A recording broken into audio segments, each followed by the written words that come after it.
Bonjour, je m'appelle Grégory, j'ai 21 ans, je suis employé chez Nike et j'ai pris l'initiative de vous présenter aujourd'hui dans cette petite vidéo 3 produits running plutôt axés compétition. Je tiens à vous annoncer dès le début que voilà, même si je suis employé chez Nike, j'ai pas d'intérêt à dire ce que je ne pense pas. Je suis pas payé par Nike pour faire ce que je suis en train de faire, c'est quelque chose de très personnel que je fais simplement avec les moyens du bord et avec mes amis. Et voilà, je garde mon objectivité, il y a des modèles que j'adore, d'autres que j'aime un peu moins.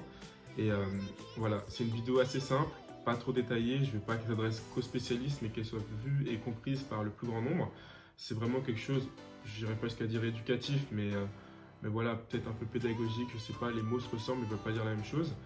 En tout cas, je vous invite justement à me dire ce que vous en avez pensé. Et puis si ça a été clair, l'objectif c'est qu'à terme, je fasse un petit peu le panel de modèles de chez Nike et explorer un petit peu les différentes familles, les différentes catégories, en l'occurrence Free, React, Zoom et Joyride. Bon visionnage.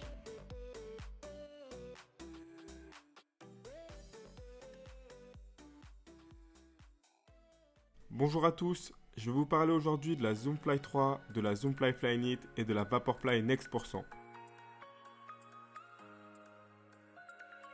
Ces trois modèles sont principalement caractérisés par une plaque en carbone sur toute la longueur de la semelle pour avoir un retour d'énergie et un dynamisme accru par rapport à une paire plus traditionnelle. La Zoomfly 3 est composée cette année d'un mesh particulier qui s'appelle Vaporweave, qui donne cet effet un peu plastifié, mais qui résiste mieux à l'eau, qui est plus léger et qui est plus résistant. La mousse utilisée est connue depuis quelques années, il s'agit du React. C'est une mousse moelleuse, assez dynamique et plutôt durable. Côté caractéristiques, le drop est à 10 mm, le poids pour un modèle homme taille 44 est de 275 grammes, pour un modèle femme taille 38,5, le poids est de 219 grammes. A noter aussi que la semelle de propreté est un peu plus souple chez la femme. Pour bénéficier au maximum des qualités de la chaussure, du rebond dû à la plaque de carbone, je recommande des séances assez rapides allant du 5 km au semi-marathon.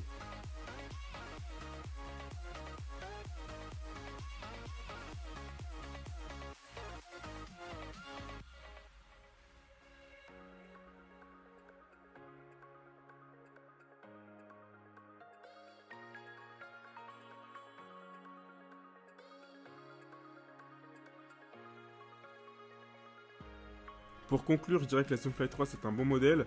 Alors oui, c'est pas la paire la plus polyvalente, surtout à faible allure, on manque quand même de stabilité. Par contre, si vous faites des séances rapides, je pense que vous allez vraiment apprécier la plaque de carbone qui donne beaucoup de rebond et beaucoup de retour d'énergie vers l'avant. Après, c'est sûr, pour profiter au maximum de la plaque de carbone, il faut quand même avoir une bonne attaque de pied. Passons maintenant à la Zoomfly Flyknit, le modèle de l'année précédente, avec lequel on va retrouver beaucoup de points communs avec la Zoomfly 3.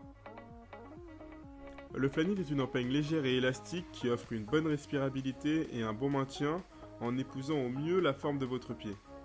Personnellement, j'ai un meilleur maintien sur la Zoomfly Flyknit et j'ai aussi le sentiment qu'elle est un peu plus légère parce qu'elle est un peu moins grosse et qu'elle est composée de moins d'éléments.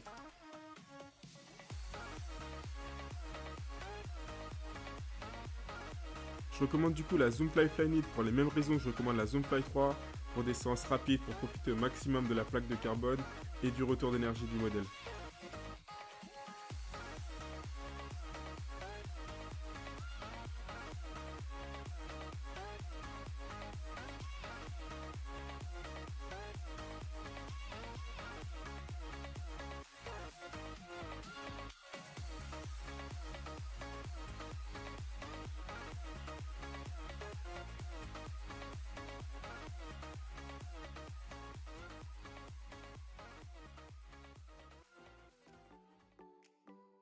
Passons maintenant au dernier modèle, la Vaporfly Next%. Visuellement, elle ressemble beaucoup au Zoomfly. Elle a plus de points communs avec la Zoomfly 3 qui est sortie la même année, avec par exemple le talon en biseau ou même la semelle extérieure qui est sensiblement la même.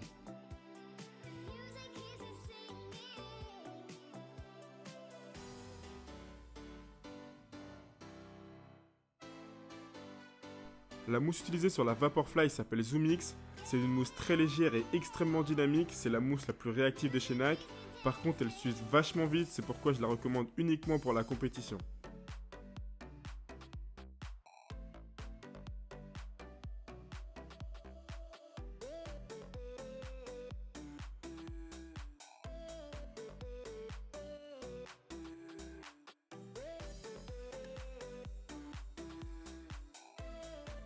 La Next% est aussi composée du Vaporweave qui donne cet effet plastifié et rend la chaussure transparente tout en apportant un bon maintien et beaucoup de légèreté.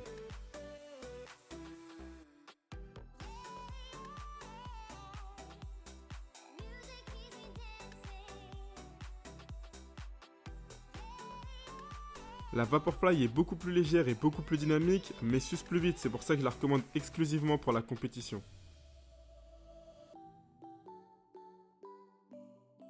Le drop de la Vaporfly 4% était de 10 mm, il est maintenant de 8 sur ce modèle. Ce modèle est mixte et le poids pour une taille 43 est de 195 grammes. La Vaporfly Next% se voit rajouter 15% de mousse en plus par rapport à la 4%, pour avoir plus d'amorti et un meilleur retour d'énergie.